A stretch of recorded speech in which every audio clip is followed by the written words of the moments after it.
Hello everyone, so today I'll be talking about something that Rockstar is doing and they probably don't even realize it. How they themselves are outdating older cars that veteran players of GTA Online know and making them obsolete, pretty much making them so driving them is kind of just a pain and a headache instead of a trip down memory lane. I'll explain more in the video, so let's get into it. What I mean by that is Rockstar is basically making it, instead of an award to drive an older car, it is a challenge and a hassle because older cars are just slow and they don't handle well. They are basically making them obsolete by going and adding newer cars that are better handling and faster. This is good as much as it is bad, because why would you go and drive an old car when you could drive a new car that handles better and is quicker and is just more efficient? From a time perspective, it makes no sense if you're trying to get from point A to point B as fast as you can, but you don't want to use an oppressor, you don't want to use a Sparrow, you want to use a car. Driving an older car is literally just pointless because you're holding yourself back. You could get there faster and probably safer too, because some vehicles have the Imani tech where you cannot walk onto them. This continues to happen because Rockstar, like I said before, keeps on adding new cars, and you might be saying, well, they have to add new cars to keep players interested and whatnot.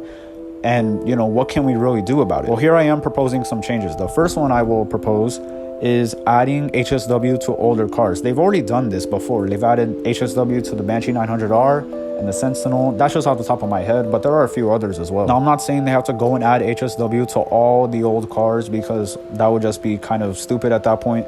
Not every car needs a HSW, but even just customization. You know, the Kuruma got customization, and I drive that way more now because it's just funner to drive, fun to look at. Before, it had no customization, no liveries at all. Now it has liveries, it has new side skirts. I think it got a new spoiler as well. Same with the Zentorno. You know, they add customization mods. They don't improve speed or handling at all, but I want to at least drive them more, because I figure, well, they add the mods, I may as well put them to use, so it's not like no one's using the mods and they just wasted their time on updating these old cars. I actually use them. Like, imagine a feature where a lot of cars, not all of them because some of them wouldn't really work, where you could wide body. If you could wide body a lot of cars, I would drive a lot more cars, because that would seem sick. Like, you could just wide body anything, you know what I'm saying? I'm gonna go wide body a minivan for all I care, just because I can, and because it's stupid, but it's stupid, but it's fun. You know, like, it's something that Rockstar should add and would not take a lot of resources to add. You may have noticed before, but there is one spoiler, there's a few spoilers actually in the game, where Rockstar puts them on pretty much every supercar, and they just adapt it a little bit so it makes sense with the car. And even then, some cars look straight up stupid with it, where they could do the same with wide bodies. They just make one generic wide body, but they adapt it a little bit for each car so it fits a little bit better, and that's it. They're done. And now there's more customization on older cars, and people want to drive them, and, you know, they're actually being put to use. Because right now, older cars, as much as they exist, they're pretty much pointless. People always tout, oh, GTA Online has 700 some cars or whatever you could buy.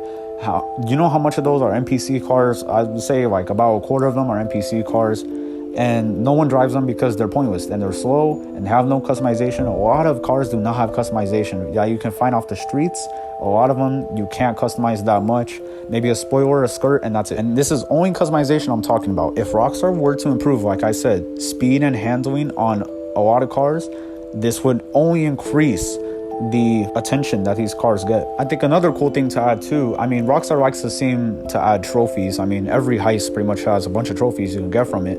Why not add trophies to collect cars? And when you collect a certain amount of cars or a certain category of cars, you get money in RP. Like, that would be sick. Imagine for getting every single supercar in the game, you get like 10 million and like 50,000 RP. Probably not 10 million, but, you know, like a good amount of money in RP. That would be pretty cool. Because as much as I like cars in GTA Online, I'm not going to buy a supercar that I, one, owned in the past and don't like, or two, don't like how it looks. If I don't like how it looked, or I owned it in the past, it's pretty pointless to buy. But the collection aspect would encourage me to buy it and actually put the car to use. Maybe just sitting in a garage, sure, but at least I bought it. I mean, as you can see, there are a lot of things you can do with cars that are old and outdated to make them, you know, viable in today's world of GTA Online. They don't have to be insanely fast. They don't have to be, you know, the new speed king in GTA Online. They just have to be fun to drive and fun to look at and have a lot of customization options.